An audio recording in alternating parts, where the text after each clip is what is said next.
Well, I was sleeping on my friend's floor. I had no room. I was homeless for a week. That was quite a scary feeling. Then I realized I had been properly scammed. This probably wasn't what international student Shalila Soni was hoping for when she came to study at the University of Manchester.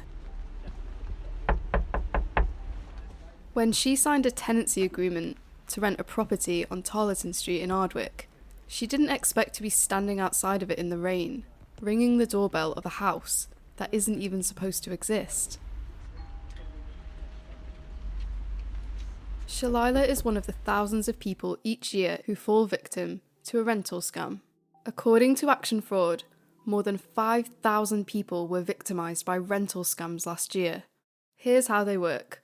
Landlords, or people claiming to be landlords, post room advertisements on social media sites such as Facebook. Users inquire about the house, or the landlords message house hunters to say they've got the perfect place for them. They exchange details, and a holding deposit is sent over by bank transfer. The catch is that the house doesn't even exist, or it's legitimately owned by somebody else. From her bedroom in India, Shalila used Facebook groups to find a room. I was quite desperate for housing, and now that I look back at it, his profile was probably not quite reliable. He seemed quite, well, I wouldn't say aggressive, but he said, if you don't hurry the process up, then I'm just going to give it to someone else. Anxious to secure a room in time for her studies, Shalila sent over £800 to an agent through a bank transfer.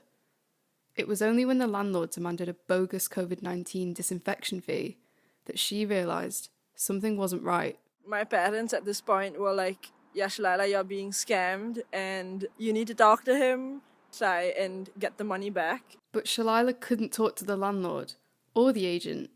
She'd been blocked. I was just in total turmoil and kind of depressed, and I was like, I don't want to go to Manchester, everyone's just gonna scam me. And I called the police and I was crying. The Manchester police directed Shalila towards the Greater Manchester Tenants Union for support, who confirmed that the contract was bogus and that the pictures, which were used to advertise the room on Facebook, were completely fake.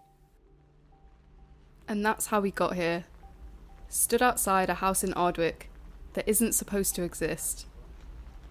Shalila had signed a contract for a spacious modern flat with a balcony at this address.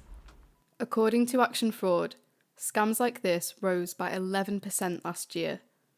But there's a piece of legislation in the works which aims to put a stop to online fraud.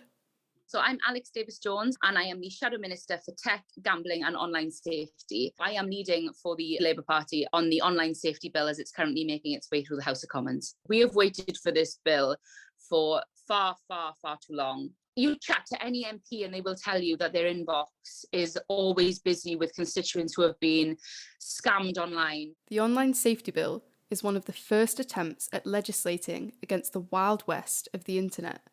Tech companies which fail to prevent fraudulent adverts on their platforms will face multi-million-pound fines equal to 10% of their global turnover. More needs to be done here. Part of the problem is that search engines are not within scope of the bill, and the vast majority of people looking for a room to rent will use a search engine. We need to make social media companies accountable for the harm that's perpetuating on their sites. Luckily for Shalila, her bank was able to reverse the transfer. So I've got the full amount back, which is amazing, but it was quite a traumatic experience. I feel Facebook should regulate the individual groups more. I reached out to Facebook to address the claims that rental scams were running rife on the platform. They did not comment on this, but they did tell me that sellers and buyers on the site must comply with all applicable laws and regulations, as well as Facebook's community standards.